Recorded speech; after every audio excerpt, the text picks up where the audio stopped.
السلام علیکم ناظرین، میں آپ کا میزبان محمد فیضان پاک وطن ٹی وی نیو یارک اسلام آباد کے اسٹوڈیو سے آپ کی خدمت میں حاضر ہوں۔ ناظرین، جیسا کہ آپ جانتے ہیں کہ پاکستان اس وقت سیلاب کی جو ہے تباہی سے گزر رہا ہے، اور جو پاکستان کے جو پنجاب کے بخصوص 42 لاکھ لوگ ہیں اس وقت جو ہے قسم پرسی کی حالت میں کیمپوں میں پڑے ہیں، سڑکوں کے کنارے پڑے ہیں۔ تو ان کو اس مصیبت اور اس مشکل پریشانی سے نکالنا حکومت کے بس کا کام نہیں نظر آ رہا۔ ہماری حکومت اور ہمارے سیاستدان تو ویسے ہی بڑے جو ہے وہ لائق ہیں، اور ان کی قابلیت کا عالم جو ہے وہ تو ساری دنیا جانتی ہے، لہذا یہ خالی ان کے بس کی بات نہیں ہے۔ اس میں پوری جو بالخصوص ہمارے پاکستانی اوورسیز پاکستانی ہیں جو پاکستان میں رہنے والے ہیں، ان کو مل کے لیے ان کی فلاح و بہبود کے لیے، ان کو اس مصیبت مشکل پریشانی سے نکالنے کے لیے کام کرنا ہوگا، تبھی جو ہے کچھ بن پائے گا، ورنہ یہ حکومت کے بس کا کام نہیں۔ حکومت نے تو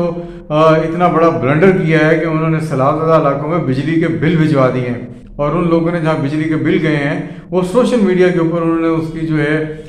ویڈیوز بنا کے ڈالی ہیں، ولاگ بنا کے ڈالے ہیں کہ ان کو ہزاروں نہیں لاکھوں روپے کے جو بل ہیں وہ بھجوائے جا رہے ہیں۔ تو یہ تو حکومت کا حال ہے کہ جن کو یہ پتہ نہیں ہے کہ واپڈا کو منع کرنا ہے کہ ابھی سیلاب زدہ علاقے ہیں وہاں تو بجلی کے بل جانے نہیں چاہیے، لیکن وہ پانی کے اندر کھڑے ہیں اور وہ بجلی کے بل لہرا کر دکھا رہے ہیں کہ دیکھیں ہمیں پانی کے بل جو ہے وہ بھجوائے گئے ہیں۔ تو یہ ان کی قابلیت کا عالم ہے۔ تو لہذا ہمارے جو پاکستانی ہیں وہ حکومت اور سیاستدانوں پر انحصار نہ کرے، حکمرانوں پر انحصار نہ کرے، اور اس کے لیے جو ہے ہماری جو تنظیمیں ہیں، این جی اوز ہیں جو کام کرتی ہیں اور جو کام کر بھی رہی ہیں، تو جا کے لوگ ان کا ہاتھ بٹائیں، عام پاکستانی بھی جا کے ان کا ہاتھ بٹائیں۔ ناظرین، آپ آتے ہیں دوسری اہم خبر کی طرف، وہ یہ ہے کہ اس مہینے کے آخر میں اقوام متحدہ کی جنرل اسمبلی کا اجلاس ہونے جا رہا ہے، تو اس میں پاکستان کے وزیر اعظم بھی جائیں گے، دنیا جہان کے جو ہیں جو صدور ہیں یا وزراء خارجہ ہیں وہاں پہ آتے ہیں، خطاب کرتے ہیں، اور یہ ایک جو ہے ایک نمائشی قسم کا اجلاس اب بن چکا ہے۔ ویسے یو این کی وقت جو ہے وہ رہی نہیں ہے، یو این کے نہ احکامات پہ عمل ہوتا ہے نہ قراردادوں پہ عمل ہوتا ہے۔ تو لیکن آپ کو خبر یہ دینی ہے کہ جو بھارت کے وزیر اعظم مودی ہیں وہ ڈر کے مارے وہاں نہیں جا رہے ہیں، اور شرمندگی کے مارے بھی وہاں پر نہیں جا رہے ہیں، اور اپنی جگہ جی ایس شنکر کو وہاں خطاب کے لیے بھجوا رہے ہیں۔ اور ان کے جانے پر جو ہے وہاں پر سکھوں نے بھی بڑا، ان کو معلوم ہوا کہ ان کے جانے پر جو ہے وہاں پر سکھوں نے بھی بڑا احتجاج کا پروگرام بنایا ہے، وہاں پہ کشمیریوں نے بھی پروگرام بنایا ہے احتجاج کا، لہٰذا انہوں نے یہی سمجھا کہ ایک تو یہ ہے کہ نہ ہی جایا جائے تو بہتر ہے، دوسرا یہ کہ اگر گئے تو وہاں پر پھر اگر صدر ٹرمپ نے کہہ دیا کہ پاکستان نے بھارت کے 6 جہاز گرائے ہیں، تو یہ تو ٹرمپ نے ان کی چھیڑ بنا لی ہے، تو پھر جانے ان کی کیا حال ہوگا، اور پھر بھارت میں لان تان ان پہ الگ سے ہوگی، کیونکہ بھارتی جو آج کل بڑے تپے ہوئے ہیں۔ کل ہی جو ابھی یہ ایشین کرکٹ ٹورنامنٹ جو ہے ہو رہا ہے دبئی میں، اس میں صرف پاکستانی جو ایشین کی، چونکہ ہمارے وزیر داخلہ ایشین کرکٹ کونسل کے صدر بھی ہیں، صرف ان سے ہاتھ ملانے کے اوپر جو ہے بھارت میں اور پاکستان کے کپتان سے ہاتھ ملانے پہ بھارتی کپتان کی وہ لتیں لیے گئے ہیں کہ ان کو غدار تک قرار دے دیا گیا۔ تو یہ تو ہندوؤں کی، یہ تو ہندو تو نہیں میں کہوں گا، یہ بھارتیوں کی ذہنیت ہے۔ یہ جو بھارتی ہیں، جو ہندوتوا کا جو مودی نے وہاں پر یہ جو بنیاد ڈالی ہے، تو یہ اب اس حد تک جو ہے پہنچ چکی ہے کہ وہ اپنے ہی لوگوں کے جو ہے ان کے خلاف جو ہے فوری طور پر کوئی ان کے برداشت نہیں، ان میں ختم ہو گئی ہے۔ تو مسلمانوں کے خلاف تو وہ ہیں ہی ہیں، لیکن اپنے لوگوں کو بھی اس پیر نہیں کرتے۔ اب آئیں آپ کو یہ اس کے ساتھ آپ کو یہ خبر بتاتے ہیں کہ امریکہ جو ہے، میری اپنی یہ رائے ہے، میری یہ ذاتی رائے ہے، چونکہ آج صدر ٹرمپ کا میں نے بیان دیکھا، مودی کا بیان دیکھا، اور یہ بات سامنے آئی ہے کہ بھارت اور امریکہ کے درمیان جو ہے تجارتی معاملات کے اوپر مذاکرات اندرون خانہ چل رہے ہیں، اور یہ بھی پتہ چلا ہے کہ یہ ستمبر کے اندر شاید جو ہے فائنل ہونے جا رہے ہیں۔ اور دوسری جانب جو ہے صدر ٹرمپ انہوں نے کل جو ہے یورپین یونین کے ساتھ ایک ان کے حکام کا اجلاس تھا، اور اس میں انہوں نے ان سے گفتگو کرتے ہوئے ساتھ وہ دوہرا گیم کر رہے ہیں، یہ کہا یورپین یونین سے کہ بھئی آپ بھارت اور چین کے اوپر جو ہے وہ آپ 100% ٹیرف لگائیں، آپ جتنا ٹیرف لگائیں گے بڑھائیں گے، امریکہ بھی اتنا ہی ٹیرف لگائے گا، کیونکہ ان کو یہ تو پتہ ہے کہ یورپین یونین جو ہے یہ کام نہیں کرے گی، ٹیرف نہیں لگائے گی، لیکن بہرحال انہوں نے گیم کھیل لی ہے، اس سے بھارت پہ مزید دباؤ بڑھے گا۔ لیکن اس میں سب جو باتیں کہنے کا مقصد یہ ہے کہ دیکھیں بھارت اور امریکہ میں کبھی دوری ہو ہی نہیں سکتی، بھارت اتنی بڑی مارکیٹ ہے، امریکہ کبھی سے چھوڑ ہی نہیں سکتا۔ اب یہ جو اتنا بڑا ڈرامہ ہوا ہے، اور یہ میری اپنی ذاتی رائے ہے کہ شاید پاکستان کو انہوں نے تھوڑی سی ہوا بھری ہے، پاکستان کو قریب لائے ہیں۔ ایک تو پاکستان نے سب سے بڑا کام یہ کیا ہے، اب یہ جو حکام بیٹھے ہیں وہ زیادہ بہتر ہے۔ پاکستان نے معدنیات کا ان کے ساتھ، امریکہ کے ساتھ معدنیات نکالنے کا ایک معاہدہ کیا ہے، اور یہ ان کی اسٹریٹجک جو ان کی ہے امریکہ کا ادارہ اس کے ساتھ ہوا ہے، اور پاکستان کے فرنٹیئر ورکس آرگنائزیشن یہ بھی ایک اسٹریٹجک ادارہ ہے، اس کے ساتھ ہوا ہے۔ یہ پاکستان سے معدنیات کی تلاش کریں گے یا نکالیں گے۔ لیکن اس میں جو مجھے نظر آ رہا ہے یہ کہ امریکہ پاکستان کو بڑی خوبصورتی کے ساتھ چین سے دور کر رہا ہے۔ چین ایسا ملک ہے جس نے پاکستان کا بڑے بڑے برے وقت میں ساتھ دیا ہے، لیکن اب صورتحال یہ ہو گئی ہے کہ ہمارے جو وزیر اطلاعات ہیں ان کو بھی خیر اس موقع پہ بات تو نہیں چھیڑنی چاہیے تھی یا گول کر دینی چاہیے تھے۔ ان سے کسی نے ایک انٹرویو میں سوال پوچھا کہ چائنیز کی حفاظت کیا، چائنیز جو یہاں پہ کام کر رہے ہیں، جن منصوبوں پہ کام کر رہے ہیں، ان کے انجینئرز ہیں، بہت سارے لوگ ہیں، کہ کیا آپ جو ہے چین کے ساتھ چائنیز کی شہری ہیں ان کی حفاظت کے لیے کیا کوئی مشترکہ فورس بنائیں گے؟ تو انہوں نے صاف طور پہ انکار کر دیا اور کہا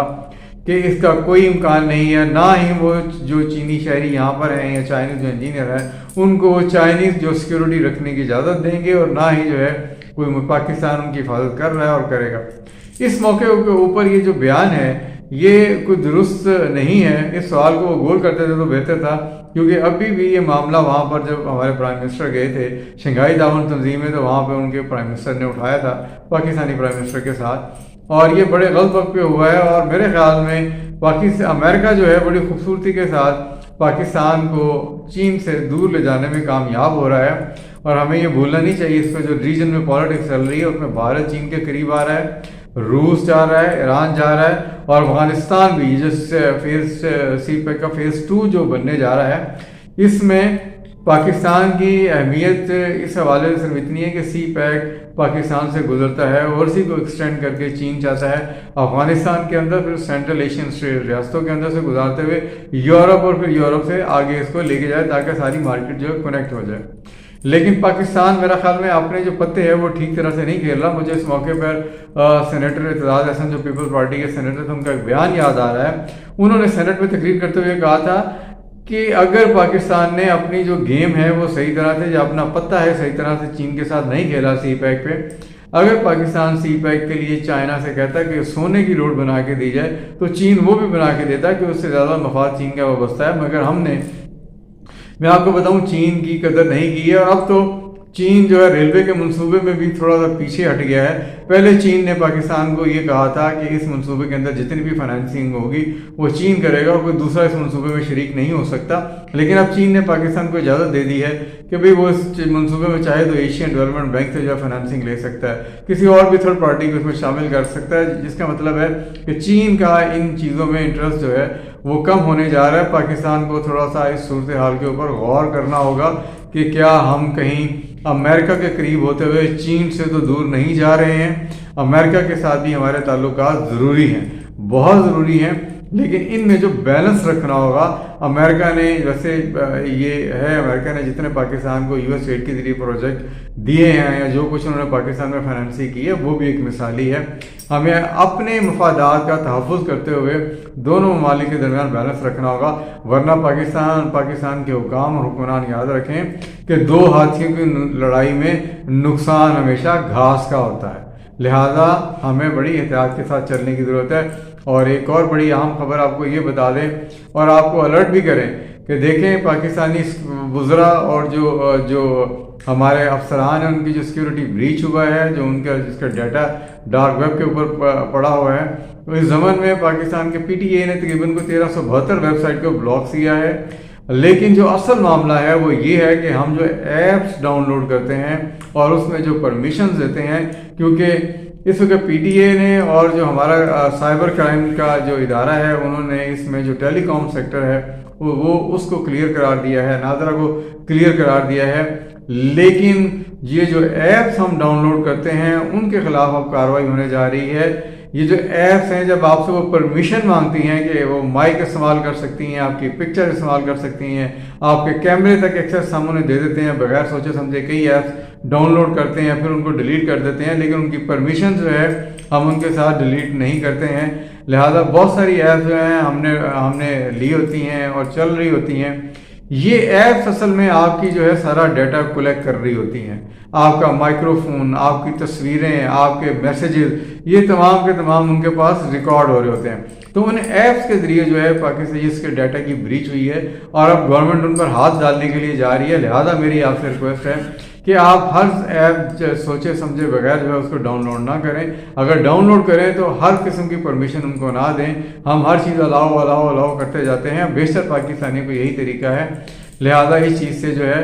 وہ ایوائڈ کیا جائے اور اس کو تاکہ آپ کی جو ہے جو آپ کی معلومات ہیں وہ جو ہے وہ لیک نہ ہو۔ تو ناظرین یہ تھی آج کی بہت اہم ٹاپکس اور خبریں۔ تو اور اس کے علاوہ جو ہے پاکستان میں آج جو پرائم منسٹر وفاقی کابینہ کا اجلاس ہوا ہے اور وفاقی کابینہ نے پرائم منسٹر نے کہا کہ جو فوج کے خلاف پروپیگنڈا کرے گا اس کو ہم نہیں چھوڑیں گے، اس کو جہاں کہیں بھی ہوں گے نکال کر لائیں گے اور ان کو سزا دی جائے گی۔ اور یہ بات بھی کسی حد تک درست ہے کہ پاکستان میں ایک سوچے سمجھے منصوبے کے تحت جو ہے فوج کو نشانہ بنایا جاتا ہے اور اس کو جو ہے حد سے زیادہ کرٹیسائز کیا جا رہا ہے اور باقاعدہ ایک سازش کے تحت کیا جا رہا ہے۔ ٹھیک ہے، کرٹیسزم ہونا چاہیے، تنقید ہونی چاہیے، تنقید برائے اصلاح بھی ہونی چاہیے، مگر اس حد تک نہیں ہونی چاہیے کہ ہم اس کو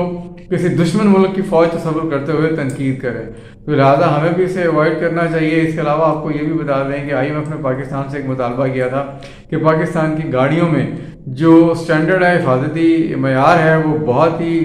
گھٹیا اور کم ہے، جس سے لوگ حادثات کا شکار ہوتے ہیں۔ لہٰذا پاکستان نے یہ فیصلہ کر لیا، اس کے لیے قانون سازی بھی کی جا رہی ہے۔ تقریباً جو ہے 57 کے جو پوائنٹس ہیں جو حفاظتی معیار ہیں وہ گاڑی کے اندر ہونے چاہیے۔ لہٰذا پاکستان نے یہ مکمل کے طور پر یہ نافذ کرنے کا فیصلہ کیا ہے۔ اس کے بغیر کوئی مینوفیکچرر جو ہے وہ گاڑی نہیں بنا سکے گا اور نہ ہی جو گاڑی ہے امپورٹ کی جا سکے گی۔ لہٰذا یہ ایک بڑا اہم فیصلہ ہے حکومت کا اور قابل تعریف ہے۔ اس سے یہ ہے کہ لوگوں کی جانیں بھی بچیں گی، لوگوں کی حفاظت بھی ہوگی۔ جو لوگ اتنا پیسہ ضائع کرتے ہیں وہ بھی جو ہے وہ بھی اس کا بھی کوئی حاصل حصول جو ہے وہ ہوگا۔ جی ناظرین، تو یہ تھی آج کی جو ہے وہ خاص خبریں۔ تو اب اپنے میزبان محمد فیضان کو اجازت دیجیے، پھر نئی خبروں اور نئی تجزیے کے ساتھ آپ کی خدمت میں حاضر ہوں گے۔ اللہ حافظ۔